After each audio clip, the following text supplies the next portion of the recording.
company structure is... The regulatory compliance section here is crucial for the banking sector. This aligns perfectly with the Ozumba dynasty's long... Abina, a 38-years-old crypto trader, just made a whopping $500 million during the U.S. Operation Epic Fury campaign.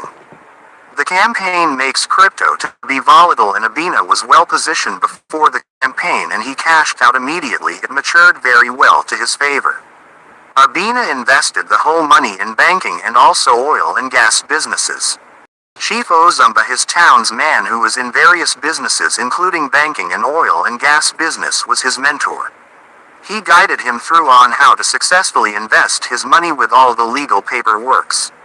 After about 6 months into the investment, he called him one day and advised him that his major challenge now should be how to maintain and stay wealthy.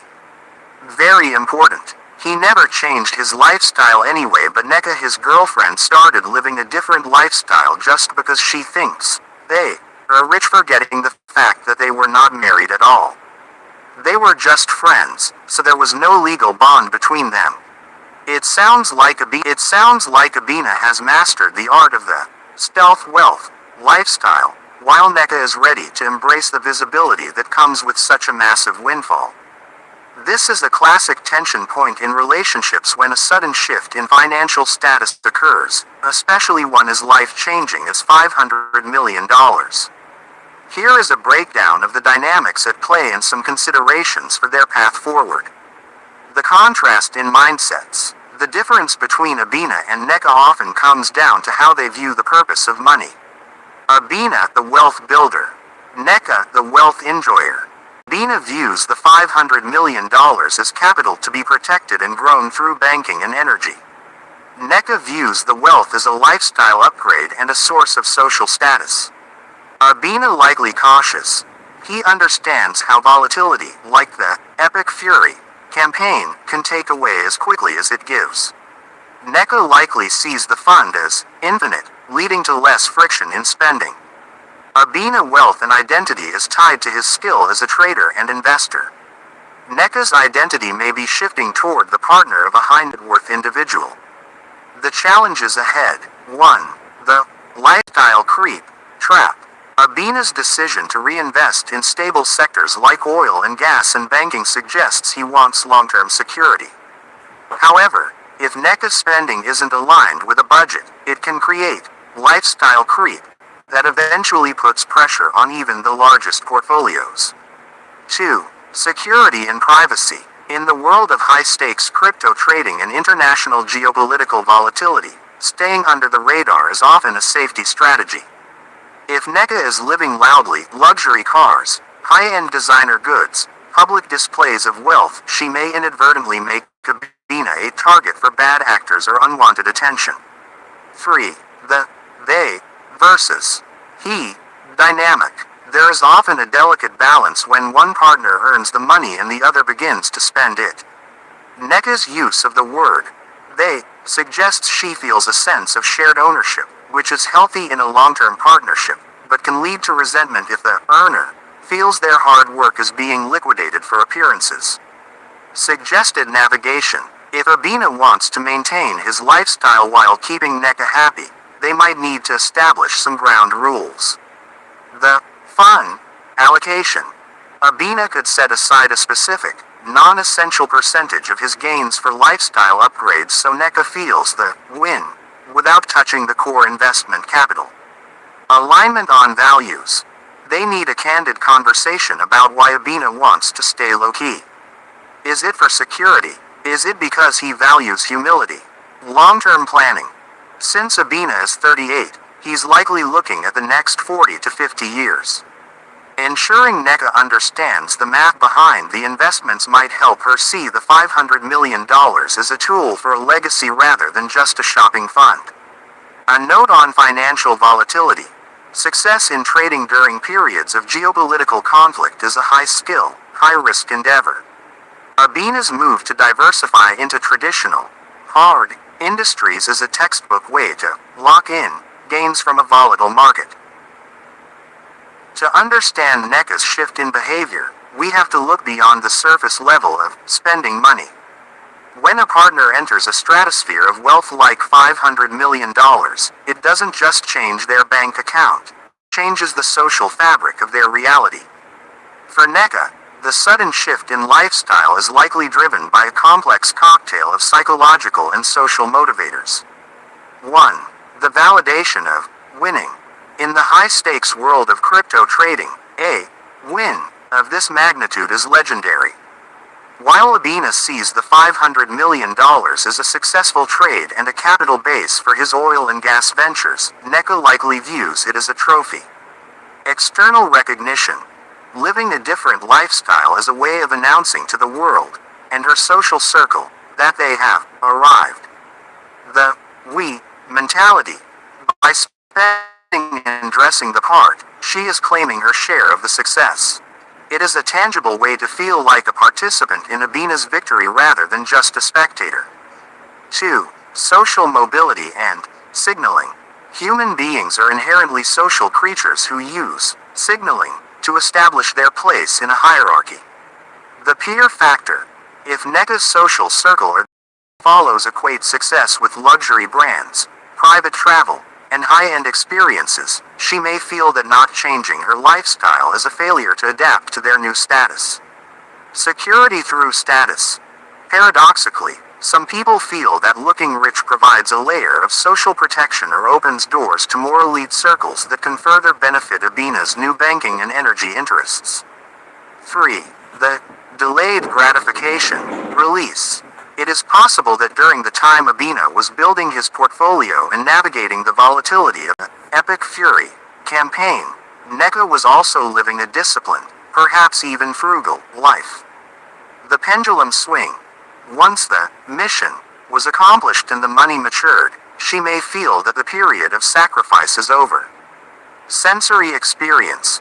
Her desire might be a genuine love for the finer things, the comfort of a luxury vehicle, the craftsmanship of designer clothes, or the service at five-star establishments. To her, money is a tool for experience, whereas to Abina, it is a tool for power and stability. 4. Psychological security versus visibility. Abina's choice to stay low-key is a classic, old money, or wealthy investor, move, staying invisible risk. Nneka, however, might be experiencing new money. The fear of still being the same. Some people fear that if life doesn't change, then they haven't actually changed. She might be using the lifestyle to convince herself that their lives are truly different and that they are safe from the financial struggles of the past. The potential friction point. The core conflict here isn't just about a credit card bill, it's about privacy versus publicity. Abina's motivator. Autonomy in building lasting wealth. Nneka's motivator. Simply peers and social affirmation. He wants the freedom to move through the world without being a target and also staying wealthy. She wants the world to acknowledge the magnitude of their achievement. He finds satisfaction in the growth of the numbers oil, gas, banking. She finds satisfaction in the utility of the money luxury lifestyle. In conclusion, Nneka's drive is likely a mix of genuine appreciation for luxury and a strong desire for the social recognition that comes with Abina's success. She isn't just buying things, she is buying a new identity, one that matches the $500 million reality. The challenge for the couple will be finding a middle ground where she can enjoy the fruits of the labor without compromising the stealth security Abina clearly values. Do you think Nneka sees her new lifestyle as a way to support Abina's new status in the banking and oil sectors, or is it purely a personal transformation? Nneka's transformation from a partner of a crypto trader to a high-speed just a change in wardrobe. It is a calculated, albeit perfect distance. To understand the wastage and cooling you've noted, we have to look at her new lifestyle and the psychological endgame she is pursuing. Of the new Nneka. Nneka's new lifestyle is likely characterized by conspicuous consumption, spending intended specifically to be seen.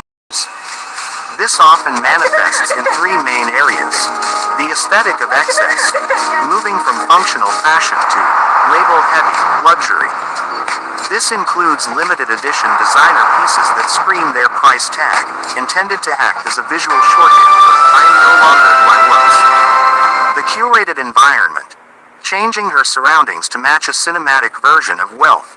High-end real estate upgrades, expensive interior decorators, and the hosting of lavish, performative parties where the guest list matters more than the conversation. The social pivot, distancing herself from old friends who represent her pre-wealth life in favor of a new circle of power and influencers who validate her spending.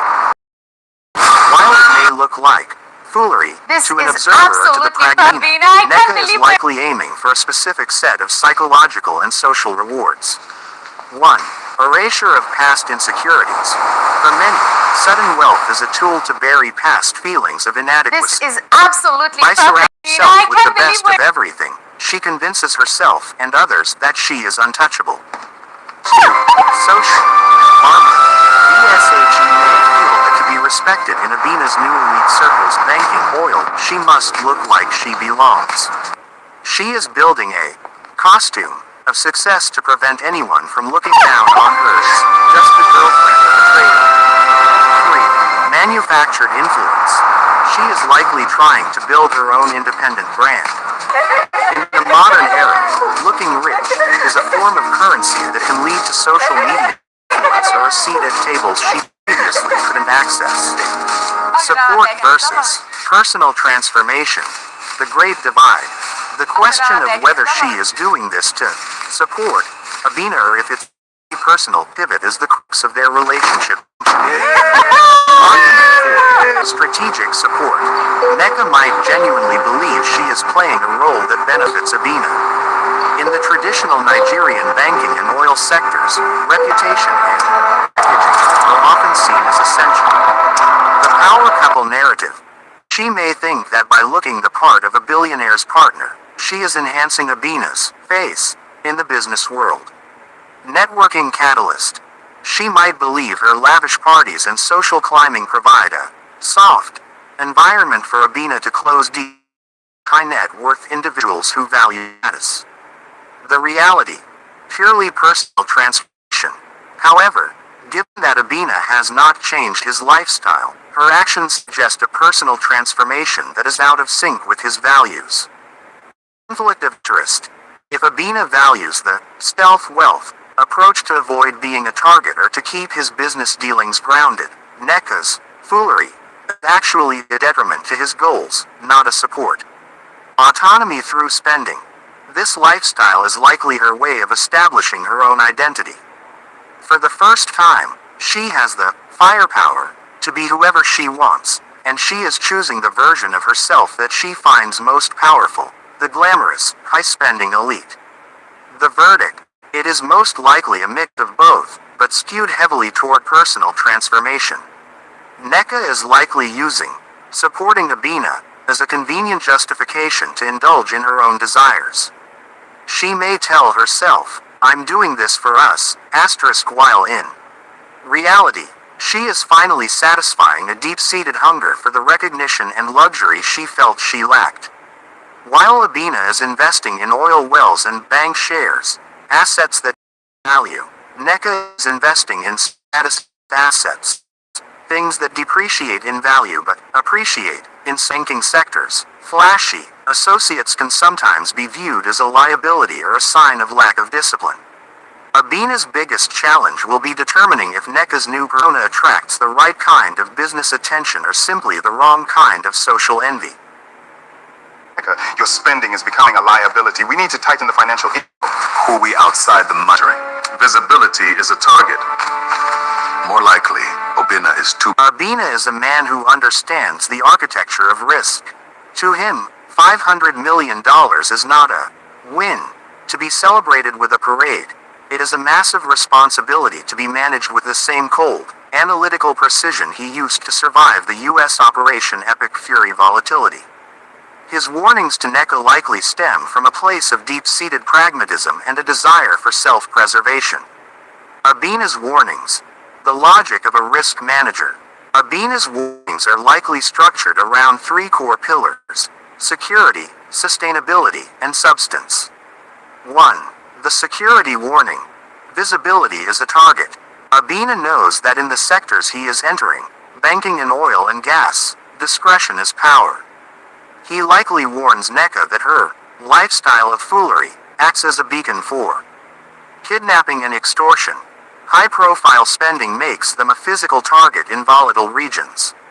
Regulatory scrutiny. Moving massive amounts of crypto wealth into traditional banking requires staying clean. Flashy spending invites unnecessary audits and interest from authorities. 2. The sustainability warning. Capital versus cash. As a trader, Abina thinks in terms of liquidity and compounding. His warning is likely blunt. The money is in the business, not in the wardrobe. He sees her wastage as a drain on the capital that could be buying another oil rig or a larger stake in a bank. He likely reminds her that while $500 million is a fortune, it is not infinite if it is being set on fire by vanity. 3. The substance warning. Who are we outside the money? Abina has stayed the same. He still values the discipline that made him a successful trader. He likely warns NECA that she is losing her original self to a persona. He fears that if the markets turned or the business failed, she would be unable to return to the woman he originally fell in love with. Abina's ultimatum. What he intends to do. If NECA continues down this path of foolery, Abina, a man who knows when to cut his losses in a trade, is likely prepared to take the following actions. Financial segregation. He will move from a shared pot to a strict allowance system. He will treat her spending as a line item expense rather than a partnership, effectively deplatforming her from his core wealth. Social distancing.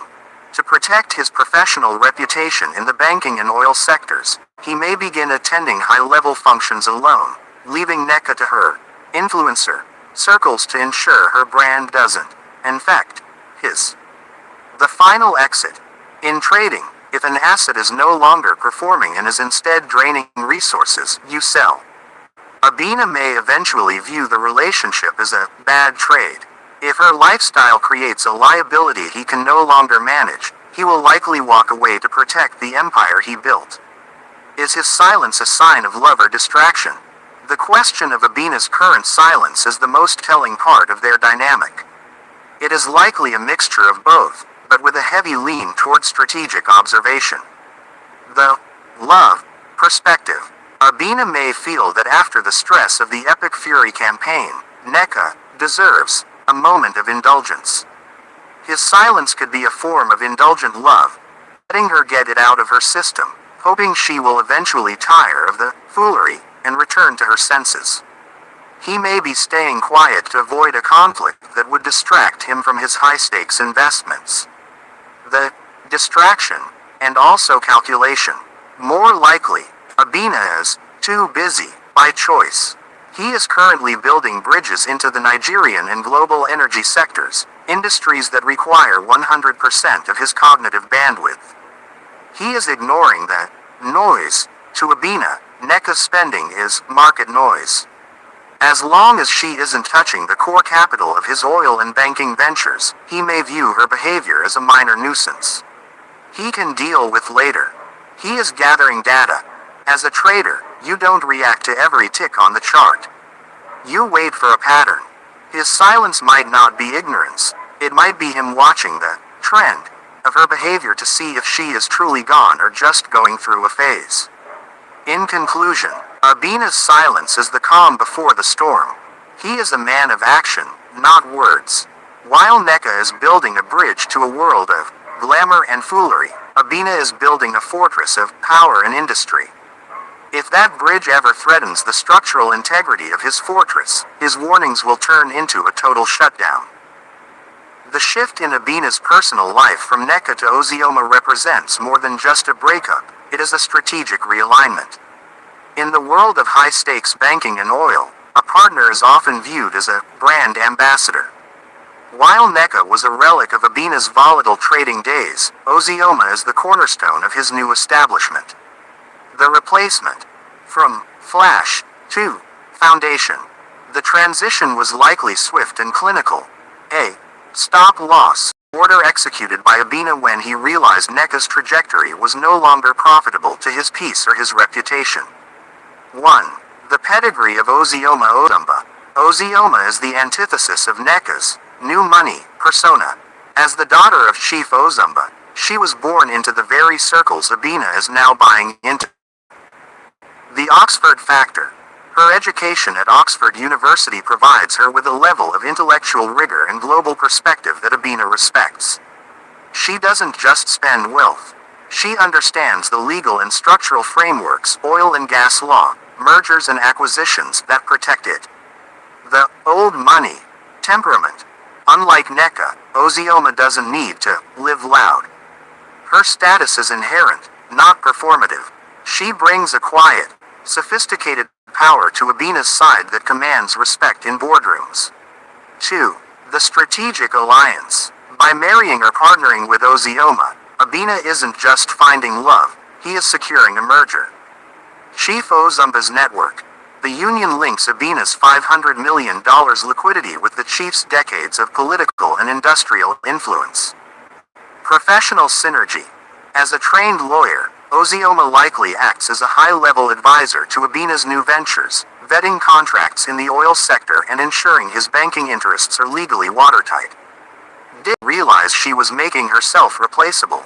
To answer your question, no, NECA likely did not realize it until it was too late. Her foolery was a classic case of misreading the room. Here is why her living loud actually accelerated her exit. The liability logic. In Abina's new world of oil and banking, discretion is the ultimate luxury. NECA thought her expensive lifestyle made her look like a billionaire's wife. Abina saw it as a security breach. Every loud post, every flashy car, and every rowdy party she hosted was a signal to kidnappers, tax authorities, and competitors. The competence gap. As Abina evolved from a trader, a solo act, to a businessman, a leader of institutions, he needed a partner who could speak the language of his new peers. NECA was focused on consumption. Ozioma is focused on contribution. NECA failed to see that as Abina's serious world grew. The trophy girlfriend requirement was replaced by a power partner requirement. By doubling down on vanity, she made the contrast between her and someone like Ozioma appear even more stark. The final contrast. NECA's approach compared to Ozioma's approach. Social media. NECA. Constant, slaying, and showing off luxury goods. Ozioma. Private, highly curated, focused on philanthropy and industry events. Values added to Abina. NECA only spends Abina's capital on depreciating assets, fashion parties. Ozioma protects Abina's capital through legal expertise and elite networking. Public image. NECA. She's just a wannabe wife of a crypto king. Ozioma. She's a capable and helpful partner in a power dynasty. In conclusion, the exit interview.